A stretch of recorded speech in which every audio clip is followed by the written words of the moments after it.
يلا يلا بينا نسمي الله. بسم الله الرحمن الرحيم، والصلاة والسلام على رسول الله صلى الله عليه وسلم. احنا هنعمل عيش المكنة. حطيت معلقتين سكر عشان يبقى حلو بإذن الله. نحط حتة ملح. يلا يا حبايبي سمي الله. بسم الله الرحمن الرحيم. خميرة. يلا يا حبايبي سمي الله. بسم الله الرحمن الرحيم، والصلاة والسلام على رسول الله صلى الله عليه وسلم. يلا احنا من بعض خطوة بخطوة. ما تنسوش تدعمونا في القناة عشان كل جديد يوصل لكم. انا هعمل مقدار 2 كيلو قمح وكيلو دقيق بلدي. مع بعض خطوة بخطوة. ما تنسوش تدعمونا في القناة عشان كل جديد يوصل لكم، وربنا يصلح حالنا وحالكم وحال جميع المسلمين، اللهم امين يا رب العالمين.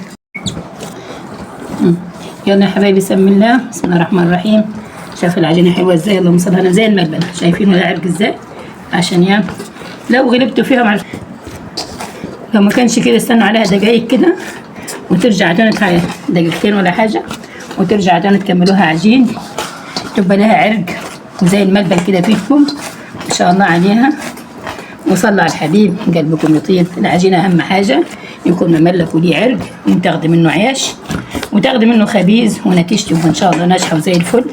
واحنا مع بعض خطوة بخطوة. ما تنسوش تدعمونا في القناة، وبالله عليكم ما تنسوش تدعوا أهل غزة واهل فلسطين. ربنا ينصرهم نصر عزيز المؤزر يا رب، اللهم امين. ربنا ينصرهم. احنا ما نملكش غير الدعاء يا حبايبي.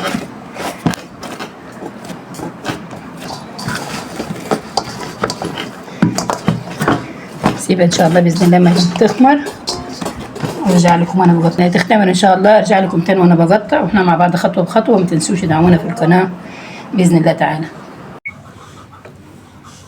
صلوا على النبي. شايفين يا حبايبي اللي انا بنقطعهم عيش، وجبنا المكنه اللي هنربطها ان شاء الله حالا. احنا مع بعض خطوه بخطوه عشان كل حاجه توصل لكم.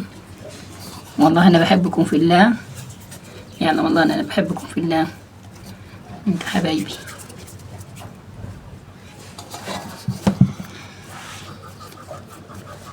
ودينا عجناهم ولهم عرق حلوين. انا بتقطع زي العسل اهو.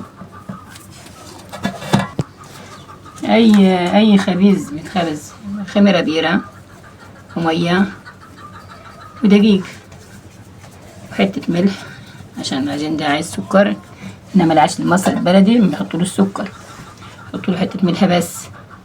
انما العيش ده نحط له معلقتين سكر عشان يبقى حلو كده. وهي عجين عايز حاجه غير الخميره البيره والدقيق والميه. واحنا مع بعض خطوه بخطوه. ما تنسوش تدعمونا في القناه عشان كل جديد يوصل لكم.